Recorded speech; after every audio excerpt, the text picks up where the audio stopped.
Hallelujah. स्तोत्रसहित 78 अध्याय 19 ते 29 वचन.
वचन के संदीपा ज्यावेळेला परमेश्वर पित्याने इस्रायल लोकांना मिस्र देशातून बाहेर काढले, रानातून आणि जंगलातून त्यांना चालवले. जेव्हा इस्रायल लोक रानात होते, जंगलात होते, तेव्हा त्यांना मांस खाण्याची चव आली आणि आता ते कुरकुर करू लागले, म्हणू लागले, काय देव आम्हाला मांस देण्यासाठी समर्थ आहे का? आम्हाला अन्न देण्यासाठी समर्थ आहे का? अशा बाबतीत इस्रायल लोक कुरकुर करू लागले. देवावरचा त्यांचा भरोसा जो आहे, विश्वास जो आहे, तो कमजोर झाला होता की देव समर्थ आहे का आम्हाला भोजन देण्यासाठी, मांस देण्यासाठी, अन्न देण्यासाठी. इस्रायल लोकांनी हा विचार केला नाही की परमेश्वर समर्थ आहे. म्हणूनच मिस्र देशात 10 पिढा परमेश्वराने पाठवल्या ज्या अशक्य होत्या. अशा पिढा पाठवल्या ज्या पिढांच्या द्वारे मिस्र देशाचा, मिस्री लोकांचा आणि फारूच्या सर्वस्वाचा नाश झाला. पुढे देवाने आम्हासाठी तांबड्या समुद्रातून रस्ता तयार केला. निर्गम 14 अध्याय. समुद्र दुभागला परमेश्वराने. जे कधी घडलं नव्हतं, जे कधी झालं नव्हतं, ते सुद्धा देवाने आमच्यासाठी केलं.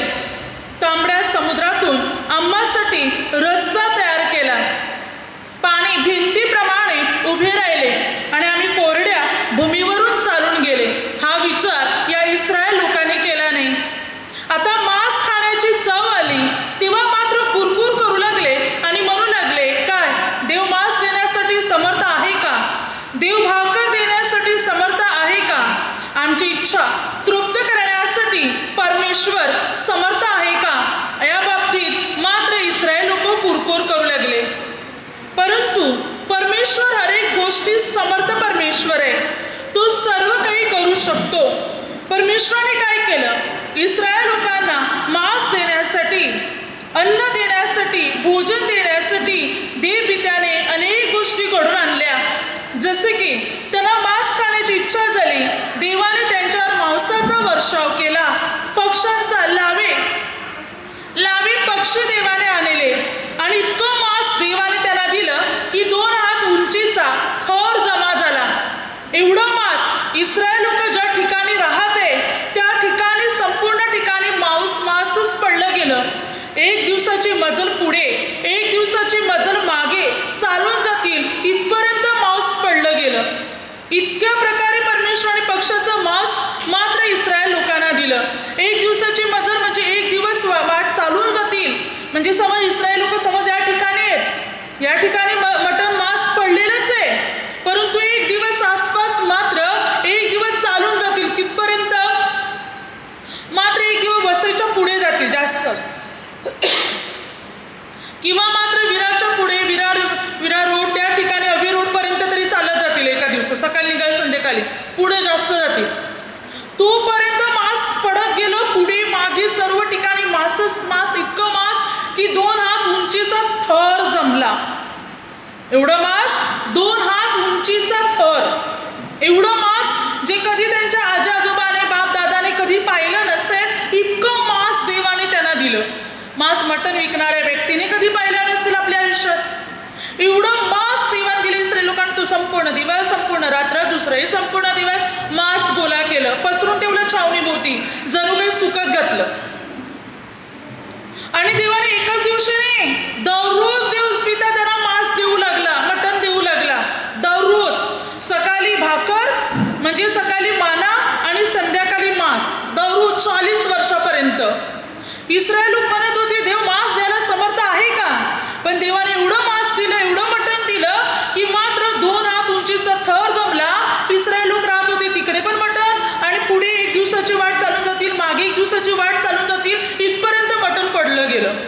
एवढं मांस देवाने त्यांना दिलं, जे कितीतरी टन वजन असणार, कितीतरी टन किलो वजन असणार, ते ज्याचा हिसाब पण करू शकत नाही, इतकं मटण देवाने त्यांना दिलं. पहा, मनुष्याच्या घरामध्ये मात्र 4-5 माणसं असतील तरी 1 किलो मटण आणण्यासाठी जीवावर येते. 8 दिवसात किंवा 15 दिवसात मटण आणणार, चिकन समान 4 दिवसात, 5 दिवसात, 8 दिवसात आणणार. पण मटण जर आणायचं असेल तर 8 दिवसात, 15 दिवसात मनुष्य आणणार. चिकन आणायला सुद्धा की मात्र 4 दिवसात, 5 दिवसात, 8 दिवसात आणायला सुद्धा जीवावर येते. हे तर देवाने इतकं मटण दिलं जे कितीतरी टन वजन होतं. आणि देव पिता दररोज द्यायचं त्यांना खायला. संध्याकाळी, सकाळी माना आणि संध्याकाळी मांस म्हणजे मटण, दररोज संध्याकाळी फ्रीमध्ये त्यांना मिळत होतं. जे म्हणत होते देव समर्थ आहे का, एवढं सारं देवाने दिलं की विचार पण करू शकत नाही. त्यांना पाणी हवं होतं, देवाने त्यांच्यासाठी दगडातून, खडकातून पाणी काढलं. एक खडक, एका खडकावर मोशेला म्हटलं की आपली हातामध्ये असलेली काठी एका खडकावर आपट, एका खडकावर मार. एक दगड, एक खडक. आणि बघा, एक दगड जर आपण फोडला तर त्याच्यातून पाणी निघत नाही. पाणी तर सोडू द्या, दगड पाणी शोषून पण घेत नाही. पाणी देण्याचं सोडू द्या, पाणी शोषून पण दगड घेत नाही. वीट पाणी शोषून घेते, दगड नाही. पण एका दगडावर, असं नाही की ती दगडाचा डोंगर होता, समोर डोंगरातून पाणी निघालं, असं पण नाही. एक दगड, एक खडक, एका खडकावर त्या परमेश्वर पिता त्या खडकावर उभा होता. त्या खडकावर मोशेला म्हटलं, निर्गम 17 अध्याय, या खडकावर तो आपली काठी मार. आणि बायबल सांगते ते एका खडकातून, एका दगडातून इतकं पाणी वाहू लागलं की सारे इस्रायल लोक, 6 लाख लोक आणि त्यांचे गुरेढोरे, षड्रे मेंढरे जे काय होते, विपुल पाणी प्याले. विपुल एका दगडातून इतकं पाणी निघालं. एक पेला पण नाही, तर 6 लाख लोकांनी पाणी प्यालं. आणि त्यांची गुरेढोरे, षड्रे मेंढरे जे काही होते सर्वांनी पाणी पिलं. इतकं पाणी एका दगडातून निघालं. मांस खायची इच्छा होती, मांस दिली. पाणी पाहिजे होतं, पाणी परमेश्वर पित्याने इस्रायल लोकांना दिलं. सर्व काही देवाने त्याने रानामध्ये, जंगलामध्ये पुरवलं. सर्व देवाने त्यांना दिले. पहाडातले मध त्यांना खाण्यासाठी दिलं. देवाने त्यांना दूध, दही हे सर्व काही त्या ठिकाणी दिलं परमेश्वराने. देवाने त्यांना आशीर्वादित केलं होतं. म्हणून सर्व काही देव पिता त्यांना पुरवत होता, विपुल प्रमाणात त्यांना देत होता. त्यांना काहीच कमी केलं नाही परमेश्वराने. जे इस्रायल लोक म्हणत होते देव समर्थ आहे का, देव समर्थ आहे, आणि म्हणून देवाने त्यांना पुष्कळ दिलं. आपला प्रभू समर्थ परमेश्वर आहे, समर्थ देव, सर्व काही देण्यासाठी समर्थ असलेला परमेश्वर. बघा, परमेश्वर पिता ज्या वेळेला मात्र अब्राम, इसाक आणि याकोब या तिघांना प्रगट झाला, सर्व समर्थ परमेश्वर म्हणून. काय सांगते बायबल पहा, निर्गम 6:3 परमेश्वर पित्याने मोशेला म्हटले, अब्राम, इसाक, याकोब या तिघांना मी सर्व समर्थ परमेश्वर म्हणून प्रगट झालो. उत्पत्ती 17:1 परमेश्वर पित्याने अब्रामास म्हटले, मी सर्व समर्थ देव आहे. अब्रामाला काय म्हटलं, मी सर्व समर्थ देव आहे. उत्पत्ती 35:17-48 देव पित्याने याकोबाला म्हटले, मी सर्व समर्थ परमेश्वर आहे. सर्व समर्थ म्हणजे त्याला सर्व काही समर्थ आहे, म्हणजे सर्व काही करण्यासाठी तो समर्थ आहे, किंवा त्याला सर्व शक्य आहे, सर्व घडवण्यासाठी तो समर्थ आहे. काय म्हणून देव प्रगट झाला होता अब्राम, इसाक आणि याकोब यांना? सर्व समर्थ म्हणून. सर्व समर्थ म्हणजे ज्याला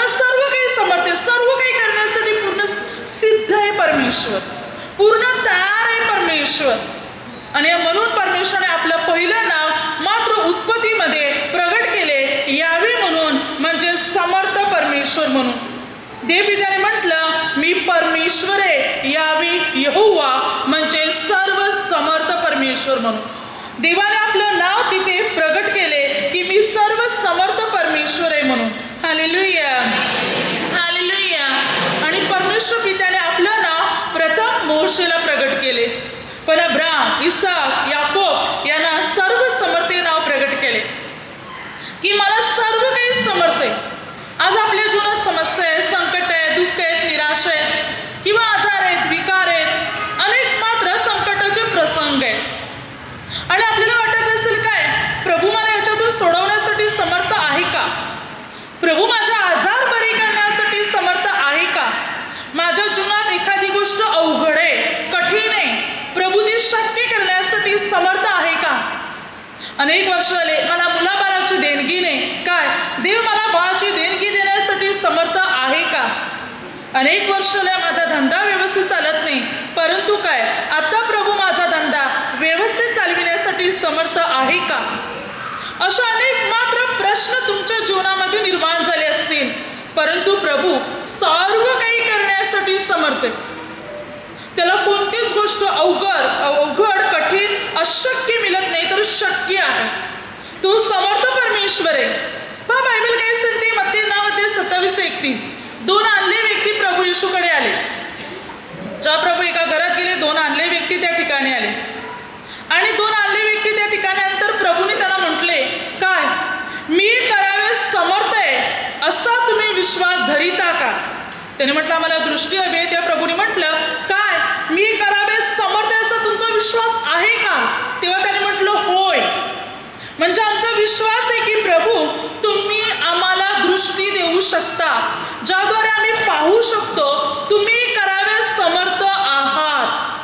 तेव्हा प्रभू त्यांच्या डोळ्याला स्पर्श करून म्हटलं की मात्र तुमच्या विश्वासाप्रमाणे तुम्हाला प्राप्त हो. तेव्हा ताबडतोब त्यांना दिसू लागलं, ते पाहू लागले. दोन्ही आणले व्यक्ती त्यांनी हा विश्वास बाळगला की प्रभू येशू समर्थ आहे आम्हाला दृष्टी द्यायला, आणि त्यांना दृष्टी मिळाली. काय तुम्ही हा विश्वास बाळगता का की प्रभू समर्थ आहे आम्हाला बरे करायला, आम्हाला बाळाची देणगी द्यायला, आम्हाला आशीर्वाद द्यायला, आम्हाला अनुग्रह द्यायला, पापाच्या बंधनातून सोडवायला समर्थ आहे प्रभू? जर असा विश्वास तुम्ही बाळगत आहे तर त्या क्षणाला तुमच्या विश्वासाप्रमाणे तुम्हाला प्राप्त होणार. तुमच्या विश्वासानुसार मात्र तुम्हाला मिळणार. जर आपण विश्वास बाळगणार की प्रभू समर्थ आहे, आम्हाला ते सर्व काही देण्यासाठी समर्थ आहे, आणि हा विश्वास बाळगणार तर परमेश्वर आपल्याला अनुग्रह देणार, प्रभू आपल्याला आशीर्वादित करणार, प्रभू आपली बंधने तोडणार, प्रभू आपल्या समस्येतून आपल्याला मुक्त करणार. आपण विश्वास बाळगायचे कारण आपला प्रभू समर्थ आहे.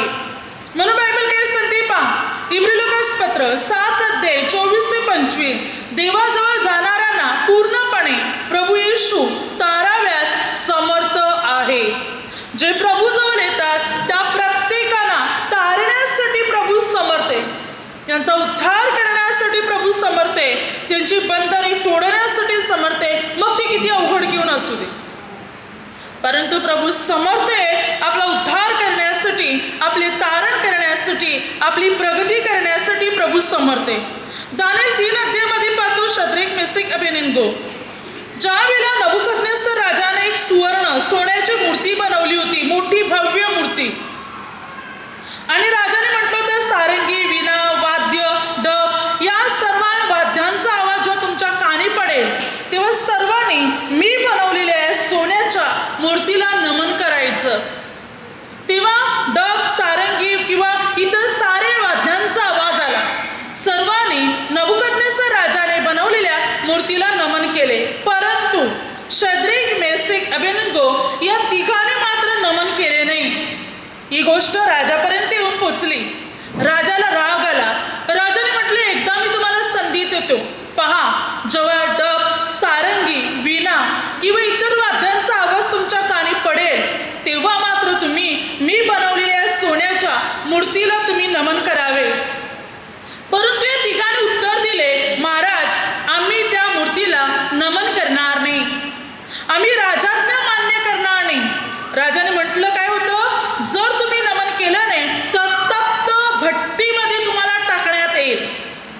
तेव्हा या तिघांनी म्हटलं, महाराज, मनुष्याने केलेल्या मूर्तीला आम्ही नमन करणार नाही. आमचा परमेश्वर समर्थ आहे आम्हाला तुमच्या हातून सोडविण्यासाठी. 29 वचना जो त्या अगोदर म्हटलं की आम्हाला देव समर्थ आहे या संकटातून सोडविण्यासाठी. 29 वचनात आपण नंतर पाहतो की कशा प्रकारे देवाने त्यांना सोडवलं आणि नबुकदनेस्सर राजाने स्वतः कबूल केलं की अशा प्रकारे सोडविण्यासाठी कोणीच समर्थ देव नाही. देवाने त्यांना कसं सोडवलं पहा. जेव्हा मात्र त्या तिघांनी म्हटले की तुमच्या हातून सोडविण्यासाठी समर्थ आहे आमचा परमेश्वर, राजाला राग आला. राजाने म्हटलं, भट्टी आणखी 7 पटीने गरम करा. भट्टी आणखीन गरम केली, इतकी गरम झाली होती की मात्र जे लोक शद्रेक, मेसेक, अबेदnego तिघांना बांधून नेत होते त्या भट्टीत टाकायला, ते जे लोक नेत होते ते त्याच्या शेकाने मरण पावले आणि तिघांना भट्टीत टाकलं. राजा हे सर्व पाहत होता. पाहत असताना त्याने पाहिलं हे तिघे मात्र मोकळे त्या भट्टीमध्ये फिरत आहे आणि त्यांच्या जोडीला मात्र कोणी देवपुत्र आहे, म्हणजे कोणी चौथा मनुष्य आहे ज्याचं रूप देवपुत्रासारखं दिसत आहे. तेव्हा राजा आपल्या बाजू असलेल्या मंत्र्याला म्हणत आहे की आपण तिघांना टाकलं होतं ना, मग याच्यामध्ये मला 4 माणसं दिसत आहे आणि ते पण मोकळे फिरत आहे आणि एकाचं स्वरूप देवपुत्रासारखं दिसत आहे. तेव्हा राजाने त्या तिघांना आवाज देऊन म्हटलं की देवाच्या सेवकांनो, दासांनो, तुम्ही भट्टीतून बाहेर या. तेव्हा तिघे पण भट्टीतून बाहेर आले.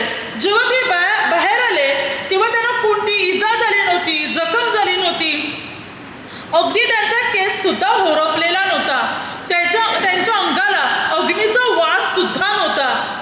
तेव्हा राजा म्हणत आहे 29 वचना, अशा प्रकारे सोडविण्यासाठी दुसरा कोणी देव समर्थ मिळत नाही. जो शद्रेक, मेसेक, अबेदनेगोचा जो देव आहे, ज्याने आकाश आणि पृथ्वी निर्माण केली, त्या परमेश्वर पित्यासारखा समर्थ कोणी मिळत नाही.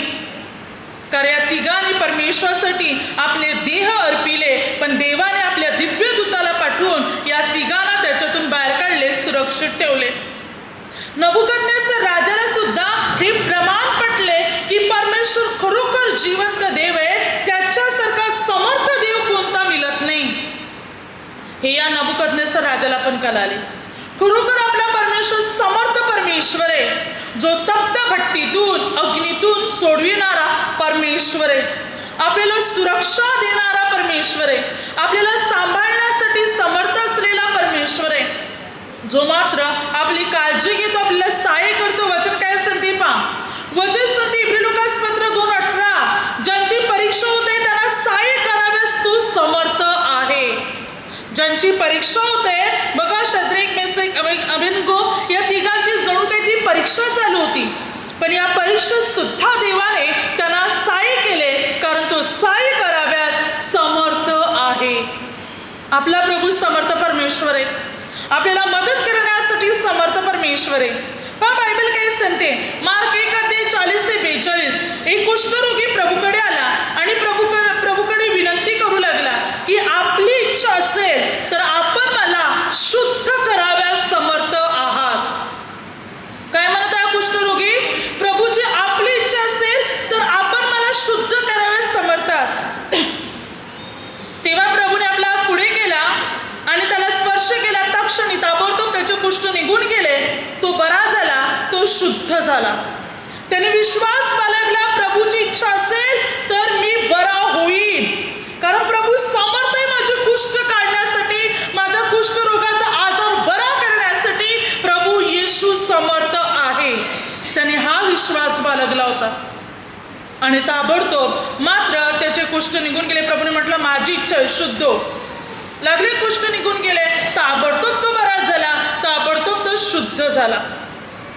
प्रभू हे करण्यासाठी समर्थ आहे, पण हा विश्वास आपण बाळगत आहोत का की हा प्रभू समर्थ आहे माझ्या जीवनात हा चमत्कार घडवण्यासाठी, मला अनुग्रह देण्यासाठी, मला आशीर्वाद देण्यासाठी प्रभू समर्थ आहे.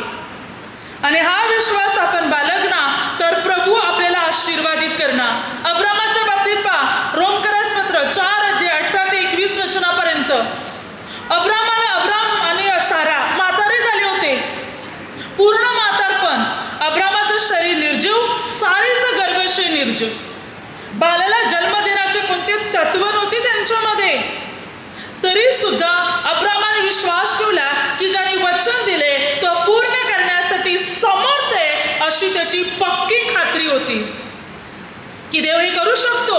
आणि अब्राम 100 सारा 90 वर्षाचे असताना देवाने त्यांना मुलगा दिला. उत्पत्ती 21 अध्यायामध्ये. आणि सारेला मुलगा झाला माया म्हातारपणामध्ये, जे अशक्य होतं. इब्रियोकास पत्र 11-12 सारेचं गर्भाशय पण निर्जीव झालं होतं, तरी देवाने त्या निर्जीव गर्भाशयात सजीव बालाला मात्र निर्माण केले, तयार केले. आणि या निर्जीवपणातून देवाने अगणित संतती निर्माण केली. परमेश्वराने घडवून आणलं. कारण अब्रामाने विश्वास ठेवला देव समर्थ आहे, वचन दिलेलं पूर्ण करण्यास. या वयात सुद्धा आम्हाला मुलगा देण्यासाठी देव समर्थ आहे. आणि त्या वयात त्यांना मुलगा झाला. पुढे उत्पत्ती 22 मध्ये मुलगा झाला, थोडा मोठा झाला. देवाने म्हटलं माझ्यासाठी अर्पण कर, माझ्यासाठी यज्ञ दे. अब्राम तयार झाला. कारण अब्रामाचा विश्वास होता. इब्रियोकास पत्र 11-17-19. तेव्हा मेलेल्यातून देखील देव उठवायला समर्थ आहे हे त्याने अब्रामाने मानले. म्हणजे भले मी देवासाठी माझा मुलगा दिला तरी मेला तरी देव त्याला जिवंत करू शकतो, कारण देव समर्थ आहे मेलेल्यातून सुद्धा त्याला उठवण्यासाठी. म्हणून आपला उत्पत्ती 22 मध्ये आपला एकुलता एक मुलगा तो परमेश्वरासाठी अर्पण करायला तयार झाला. आणि मुलावर सुरा घेऊन वार करणार देवदूताने म्हटलं अब्रामा तू काय आज्ञा. एका बाजूला देवासाठी आपला मुलगा दिला तयार आहे, दुसऱ्या बाजूला देव पित्याला म्हणत आहे देवदूताच्या द्वारे की बोल प्रभू, तुझी जी आज्ञा असेल ती मी पाळायला तयार आहे. देवदूत म्हणत आहे थांब, मुलावर सुरा चालू नकोस, कारण तू देवाचं भय बाळगणारा आणि मात्र सन्मार्गाने चालणारा आहेस. मुलावर सुरा चालू नको, आपल्या मुलाला उचलून घे. आणि अब्रामाचा मुलगा अब्रामाला परत मिळाला. त्याने झुडपात पहिले एक एडका गुंतलेला होता, तो काढला, त्याचा देवाला यज्ञ दिला. मग देवपित्याने स्वतःची शपथ घेऊन अब्रामाबरोबर करार केला, कारण देवपित्याला आपल्या स्वतःपेक्षा दुसरा कोणी मोठा आढळला नाही. मग देवपित्याने परमेश्वर पित्याने त्याची स्वतःची म्हणजे देवपित्याने देवाची शपथ घेऊन अब्रामाबरोबर करार केला. अब्राम देवाचा मित्र बनला गेला. यशाया 41:8 देवाचा मित्र बनला अब्राम, कारण तो त्याचा विश्वास होता देव समर्थ आहे. काय आज आपण विश्वास बाळगत आहोत का देव समर्थ आहे माझ्या जीवनात कार्य करायला, माझी बंधने तोडायला, माझा आजार विकार नाहीसे करायला देव समर्थ आहे. माझा देवावर पूर्ण भरोसा आहे, माझा पूर्ण देवावर विश्वास आहे. हा विश्वास बाळगतो का? देव समर्थ आहे. वचन सत्य मत्ते 3:9 लूक 3:8 या दगडापासून सुद्धा देव अब्रामासाठी मुले जन्मास आणण्यास समर्थ आहे. दगडापासून सुद्धा देव मुलं जन्मास आणण्यास समर्थ आहे. म्हणजे जे अशक्य आहे त्या अशक्यातून सुद्धा देव शक्य गोष्ट बनवण्यासाठी समर्थ आहे. मात्र ही गोष्ट योहान त्या ठिकाणी सांगत आहे का आपला भरोसा आहे का प्रभूवर, की प्रभू समर्थ आहे सर्व काही करण्यासाठी. आणि हा विश्वास आपण बाळगत आहोत तर प्रभू आपल्याला अनुग्रह देणार, तर प्रभू आपल्याला आशीर्वादित करणार, तर प्रभू आपली उन्नती करणार. तुम्ही भरोसा ठेवा, विश्वास ठेवा. प्रभू समर्थ आहे माझ्या जीवनात हे काम करायला, हे कार्य करायला, हे चिन्ह घडवायला, हा चमत्कार घडवण्यासाठी प्रभू येशू समर्थ आहे. माझ्या जीवनात हे घडेल, होईल, मला हवं आहे ते मिळेल. हा भरोसा बाळगा, हा विश्वास बाळगा. म्हणजे त्या क्षणाला प्रभूपासून ती गोष्ट तुम्हा प्रत्येकाला मात्र प्राप्त होईल. कारण प्रभू सर्व काही करण्यासाठी पूर्ण रीतीने समर्थ परमेश्वर आहे. सर्व समर्थ तो देव आहे आणि तो सर्व काही करण्यासाठी पूर्ण समर्थ आहे. Hallelujah, hallelujah, hallelujah. आता माझ्या शब्दाद्वारे जे काही चुकलं असेल त्याबद्दल मला क्षमा असावी.